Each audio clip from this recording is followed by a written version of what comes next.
Hi, and welcome to RBP on JSB. I'm violinist Rachel Barton Pine, and today we're going to be discussing the third movement of Bach's Sonata No. 3 in C major, the Largo in F major. By the way, if you want to hear a discussion about some of the issues that pertain to all of the sonatas and partitas, please be sure to watch the overview episode. So F major, such a beautiful key, very calm and very intimate. Not one of your extroverted keys for sure, just really gentle. And so the accompaniment is appropriately very spare, not a whole lot of counter melodies or moving bass lines, just, a few pitches here and there when needed. And so the first phrase has a 4-note descending bass line every half bar. So kind of keeping that in mind.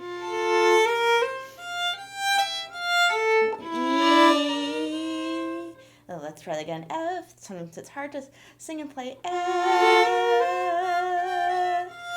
E, D, C. It keeps going. B,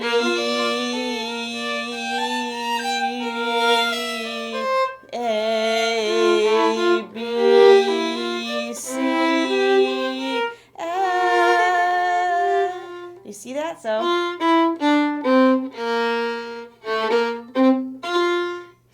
of course, that's just such a nice, simple, pure bass line, and then the beautiful melody built on top of it. Sometimes, of course, there are shorter phrases within that long idea. So that's your first section, essentially, your first big phrase. A singer might even not take a breath until right there after beat 3 of measure 4. But, of course, there are little phrase shapes within it. The first one.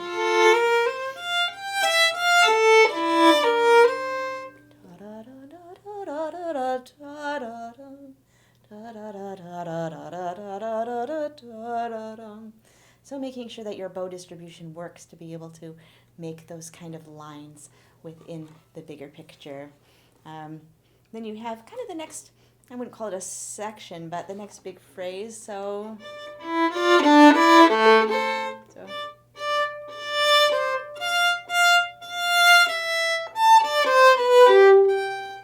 and then your kind of cadential part.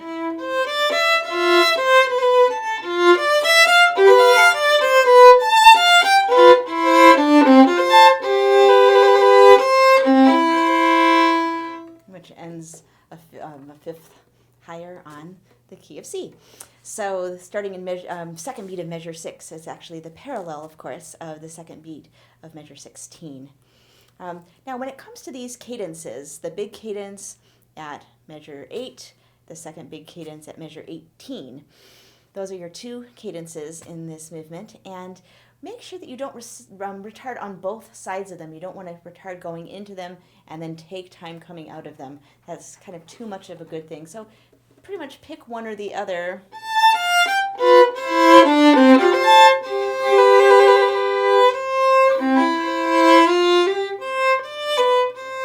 It's interesting that the last note of the previous phrase is now the first note of the next phrase. Or more straightforward.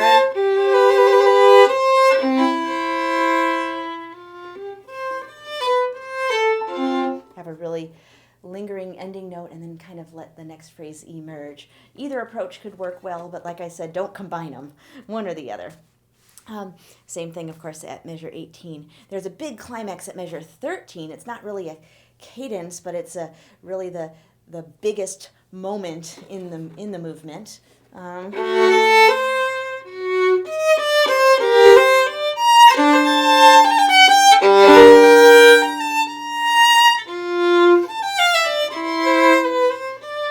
then it gets gentler again after that, of course. Some interesting harmonies like 15. Then this one.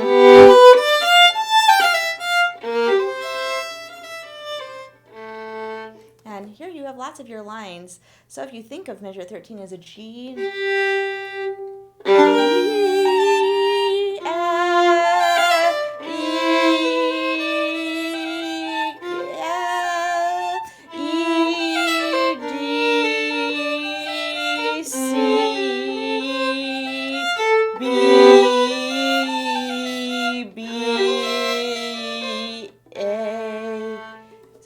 down the scale that whole way.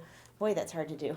But actually, I recommend doing it. I'm just doing it to show you on the video. If you sing those pitches while you play, you'll hear it in your ear so much better than if you just imagine it in your ear. Or play those long notes and then sing the melody part. It'll be a kind of squiggly singing. It won't be anything great, but it'll just help your brain really hear those pitches carrying over the beautiful melody instead of just being touched upon like they are in this. Because really when Bach is touching upon them, he's suggesting that you continue to think about them. Okay, so let's see. Measure 18. Yes, very important to note that that's really the end of the movement. That's your second big cadence, and there it is. And the rest of it is, in essence, a coda, sort of an extra bonus section. And so it really has a very special atmosphere. So after you have... And interesting that the shape of the line here and here... Oh, we can't do that because we don't have a C string, so... But it actually gives the music a different line. Da-da-da-da-dum, instead of da-da-dum-bum-bum, da-da-da-da-dum. So it's fun to hear that difference, and doesn't even feel like a compromise. Like, well, he had to put an A because he couldn't put an F, but he would have put an F if only he had a C string. Maybe not. Bach did like variety.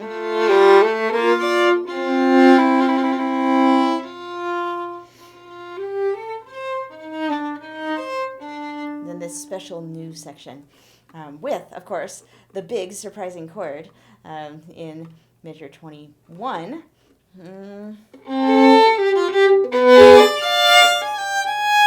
Because we expect to...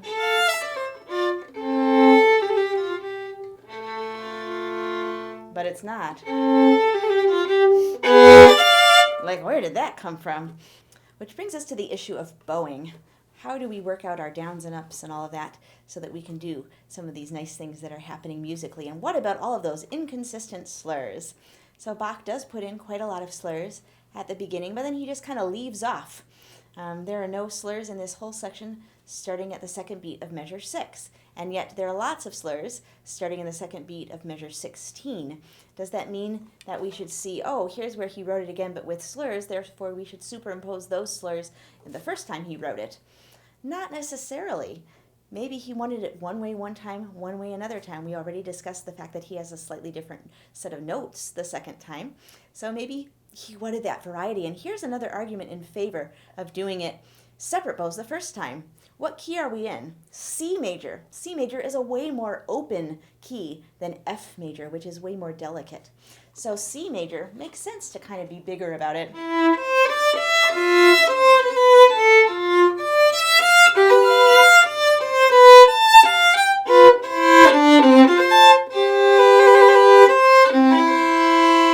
Second time.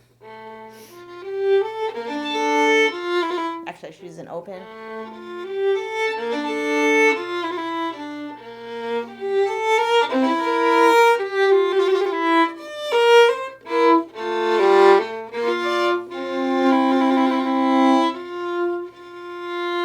The slurs themselves give you a totally different character, and should those two sections be the same character because they're the same music?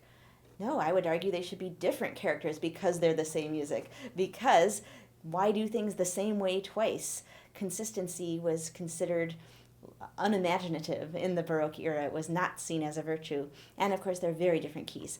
So I would say do the print. Now, what about this pickup in measure 8? So we don't normally have this kind of...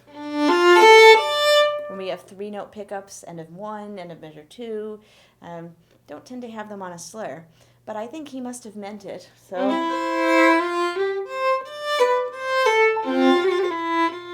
and this is where he's deviating from having measure 9 match measure 2. So it makes sense that the lead into measure 9 is going to be different.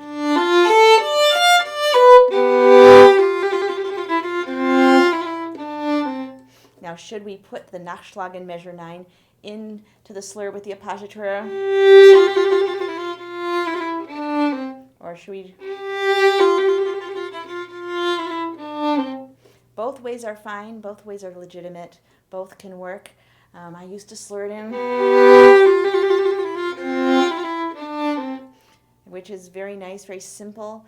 It's a tiny bit more active to do the separate bows. But somehow I like it. It's more articulate. I don't know. Either way. Here we have no slur in measure 10 in the first beat, and then a slur in the second beat. And then same music. Again, I think it's deliberate inconsistency, and that we should not violate Bach's attempt to make variety by conforming the first beat to the second beat unnecessarily. But, you know, if you do it beautifully, then you can get away with anything.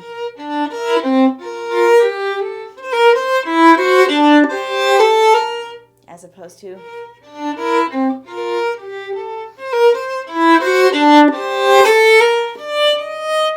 But, you know, whatever you do, as long as you believe in it and do it beautifully and do it with conviction, it can totally work.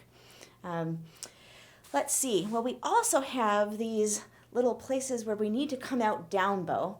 The question is whether we should slur at the end of measure 12, and I think we absolutely should not, because then that's going to make it sound like a Nachschlag, and the rhythm, of course, is not that at all. So I used to do a retake, which definitely makes sure that the rhythm isn't going to turn into a run pony.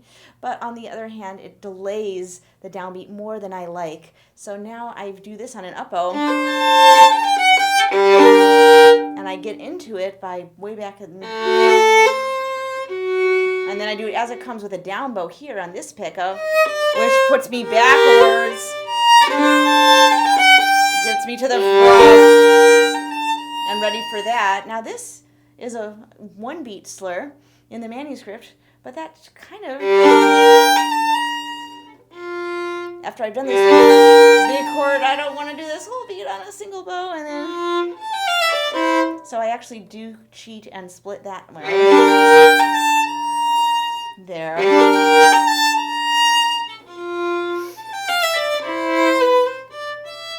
So, you know, and then there's another one beat slur, which does work in 16, except then you're on the wrong bow. So up bow and then another up bow. So some of those things to think about. Now that the other big chord, I also like to put on a down bow, middle of 20. And there, see, he did split it. So now he's being inconsistent. He didn't split the 1 in 13. He does split the 1 in 20. Probably meant it that way, but I haven't been able to figure out a way to satisfactorily execute the 1 in 13 as a single slur. So maybe you can figure it out, but I haven't yet. But he does split this one. So leading into it, I like to do up bow. Right? Or actually, it wouldn't go to it. It just... And then a surprise, but a surprise without having to make a big lift. So therefore, after... And I just kind of tuck an extra down bow here, just to have to do something. You could do a down here, then be backwards, or keep this as it comes. But with a down bow. Now what about, okay, so that's that spot. Now what about these long slurs over many 32nd notes? Last one, of course, is in the very final measure. Then we're on an up bow, which is certainly, it's like down, up, down. Last 3 beats, simple. Then you have to take another up bow. And I would end on a single pitch at the end of this movement, because really it's only been the one melody voice. The other one is just playing these little eighth notes. It's not ever playing longer lines or many notes or anything like that. It can just play one more eighth note and go away and let the melody have the last word, as opposed to, for example, the C major andante from the A minor sonata. Anyways, if you split this, Of course, the 4-note chord feels better, but there's not really a lot of time to get to the frog. You kind of have to keep this at the frog. And just make sure you hide the bow change. I mean, you could do it, but really that 4-note chord is not so dastardly, and it's so much simpler and more delicate. Just keep a long slur.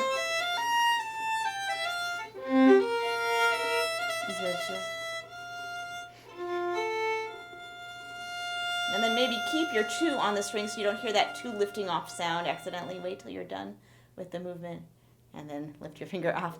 Okay, so the other one is 19, and everybody splits this. Or something. You could do it, but it's just like that one strange long slur in the first half of the D minor Allemande that actually I believe means that that moment is supposed to be soft. Here, I think this is fading out, and so the fact that you do have to play kind of soft and still to fit all those notes on might be the point. So remember, this is the coda, which is magical anyway.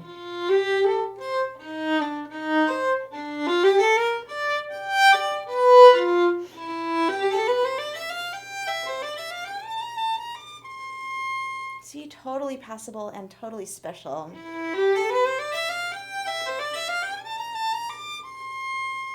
And then coming back.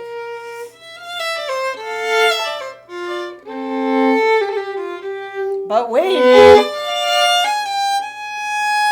Yeah, such an incredible movement. So the last thing to talk about are these couple of trills like the one we were just on. It's a trill over a 30-second note, so there's only so many little wiggles you can get in there. So many little taps, I should say. And actually, just one is fine. Actually, this one doesn't even have a trill marked over that note. It is marked over the one in the last beat of 12, and every other place I can think of in the entire cycle when we have this rhythmic pattern. So it's totally legit to add one in the second beat of 20. You, of course, could always not do one. You don't have to do one, but if you want to do one, just do a little turn. And when you're practicing it, practice it without the trill. So make sure that you've got a good sense of the rhythm. So long pony run. And the other one.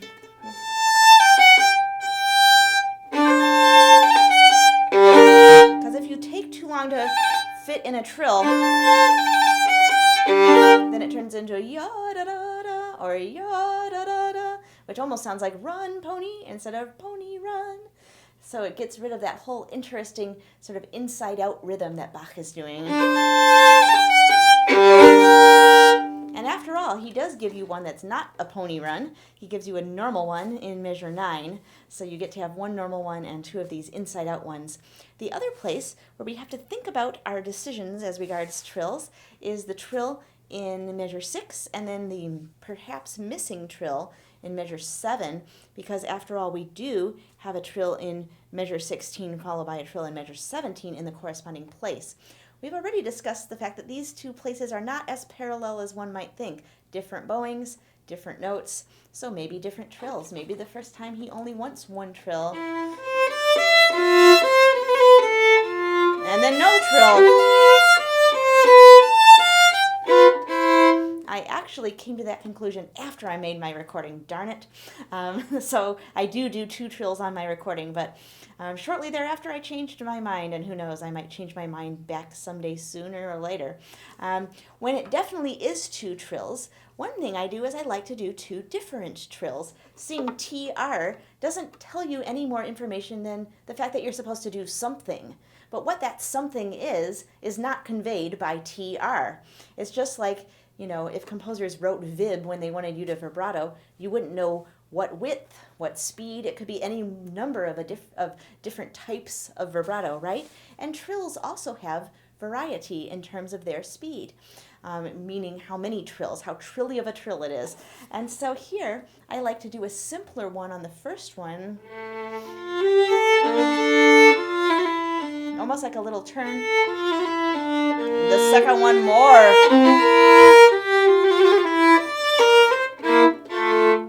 And I've actually had people say to me that they really liked the ornaments I did in that spot. And I was like, well, I didn't add any ornaments. I just interpreted the two trills that Bach wrote in a slightly more creative way than just playing them both the same. So you might do a trillier one and then a simpler one, or, you could play them both the same. But if you do play them both the same, don't do it by default. Do it because you experimented and truly decided that you prefer it that way, not just because you did it that way because you didn't think of anything else.